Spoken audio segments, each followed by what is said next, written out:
Kahapon,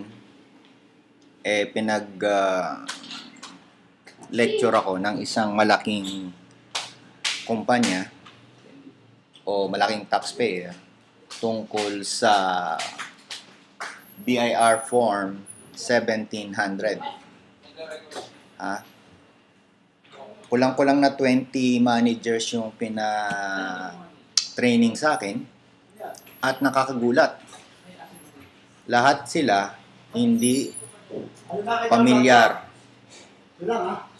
Hindi sila pamilyar sa paggawa ng 1700. Ako bilang tax consultant, mga ka-tax, ay nire-recommend ako na huwag kayong mag-rely sa substitute filing. Delikado yan. Mag-file kayo ng BIR Form 1700. Good morning. This is katax.etm and it is now April 3, 2013. Ayan. Under the rule ng BIR, kailangan mag-file kayo ng AIR or Annual Information Return BIR Form 1705. Luckily, sabi nung iba, ay sinuspend daw to ni BIR Commissioner until 2014 ang filing. Pero kung mapapansin nyo, yung content niyan ay nasa 1700 na rin. So, para tayong naglolokohan. So, incorporated na yung portion ng 1705 sa 1700. Ang nakakagulat, mga managers hindi rin marunong mag-fill up ng 1700. At gusto ko sanang liwanagin sa inyo na dapat ang gagamitin yung form, kung makikita nyo sa bandang kanan itaas, ay November 2011 ENCS. Pag gumamit po kayo ng ibang form, pwede po kayong makasuhan at magkaroon ng penalty. Sino ba ang required mag-file? Ay natural, lahat ng Pilipinong nakatira sa Pilipinas at ang Pilipinong nasa labas ng Pilipinas in respect sa kanilang income inside the Philippines. Lahat ng alien o foreigner na nasa loob ng Pilipinas at ang mga alien na wala sa loob ng Pilipinas pero kumikita buhat sa Pilipinas. At ang mga taxpayer daw na in-identify ni BIR Commissioner, sino-sino po ba yon? Yun daw pong kumikita ng 500,000 taxable income, May taxable income na 500,000 a year, kailangang mag-file ng 1,700. At sino naman po yung mga hindi kailangang mag-file? Ayan.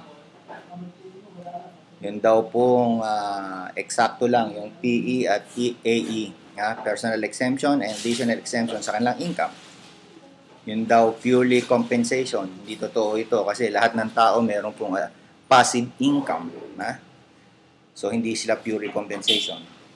At yung mga individual na ang kinikita lang ay galing po sa hindi pagtatrabaho, katulad po ng mga dividendo, mga subject sa final withholding tax, at ang minimum wage earner. Kung tatanungin niyo po ako bilang tax consultant at tax mentor po, dapat po lahat ng tao ay mag-file ng BIR 1700. Kasi po yung substituted filing na nire-recommenda ng BIR, napakadelikado po yun. Ano ang magiging batayan mo kung talagang na-file ng iyong employer ang 1604 CF at ang alpalis ng tama? Kung hindi nag-file, di lalabas, wala ang substituted filing. So, naka-rely ka dun sa ibang tao. Bakit hindi mo i-rely sa sarili mo, Ito ay question mo sa sarili mo, proteksyonan mo ang sarili mo. So, bakit ka kailangang mag-file? Number 1, nakasulat kasi dito na pag nag-file ka, ang BIR ay mayroong 3 year to assess tax. kung hindi ka nag-file ng return, di walang katapusan ang right ng BIR na mag-file sa iyo ng kaso.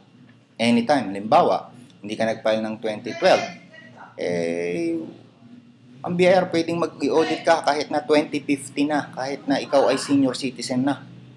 Samantalang kung magpa-file ka, halimbawa 2012, pinail mo ng 2013, di ang BIR after 2016, April, ay wala nang karapatan na kolektahan ka ng tax o idemanda ka. Yan ang iyong wini-waive kapag hindi ka nag-file. Number 2. So, pag hindi ka nag-file, definitely hindi ka nag-submit ng correct information. Wala kang record na maitatago. Ayan, keep any record. Wala kang informasyon na may bibigay na correct. So, pag nagkataon, alam mo naman ng bureau, pag wala silang file, ikaw ang may mali. Diba? So, ang gano'n gagawin sa'yo, pag mumultahin ka raw ng 10,000, fine. At ikukulong ka ng 1 taon hanggang 10 taon. So, ito yung ina-avoid natin. Criminal prosecution and public humiliation. Kasi ito, pag ginawa sa'yo ito, ipapublish ka sa Trimedia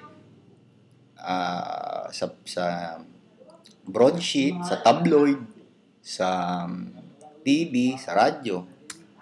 At ang pangatlong dahilan, pag hindi ka nag-file, hindi ka nag-file ng correct information.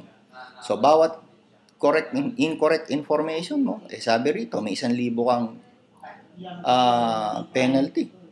Kung titingnan mo yung 1,700, ang daming boxes doon, ang daming spaces. So, more than 25 spaces yun na hindi mo ipinail. So, pwede kang i-charge ng 25,000. So, tatlo ang dahilan natin. Number 1, yung iyong right sa prescription period, huwag mong i-waive. Na-waive kasi yun, number 1, kung hindi ka nagpa-file. Number 2, ma-prevent mo yung criminal prosecution mo kasi sumunod ka sa batas. Number 3, na-prevent mo rin yung pagbabayad ng penalty kasi nga, sumunod ka sa batas. So, kailangan ka mag-file. Ang suggestion ko, yung before April 15, 20, bawat April 15 after the close of the year. At lahat ng empleyado, dapat magkaroon ng lecture sa buong empleyado kasi yung train ko, mga managers, ang mga sahod nila is more than 600, 700 a year. Hindi marunong gumawa ng 1,700. Lalo-lalo na siguro yung iba. Ay, Diyos ko. Ayan. Kailangan saan ka magpapile? Sa RDO, kung saan yung iyong employer ay may principal place of office. Hindi dun sa residence mo, sa iyong employer. Kasi ikaw ay niregister niya doon sa kanyang RDO. Okay? Okay. Para makatanggap po, para malaman po ninyo ang mga cash or life-saving tactics, cash life-saving tips, cash life-saving techniques tungkol sa taxation, visit, view, like ang katax.etm at Facebook, Kataxpayer channel at YouTube. At kung gusto po nyo ng in-house training, mura lang po yan, and workshop on tax consultant course and tax accountant course. Nako, dapat po magkaroon kayo ng fallback kung sakasakaring mawalan kayo ng trabaho o kaya yung mga empleyado ninyo gusto nyo magkaroon ng konting kita, turuan po natin maging tax consultant. Turuan din po natin mga empleyado natin maging tax accountant kasi po ang pagiging tax accountant hindi po yan inaasa sa accountant. Ang pagiging tax consultant hindi inaasa yan sa consultant. Dapat meron kayong in-house.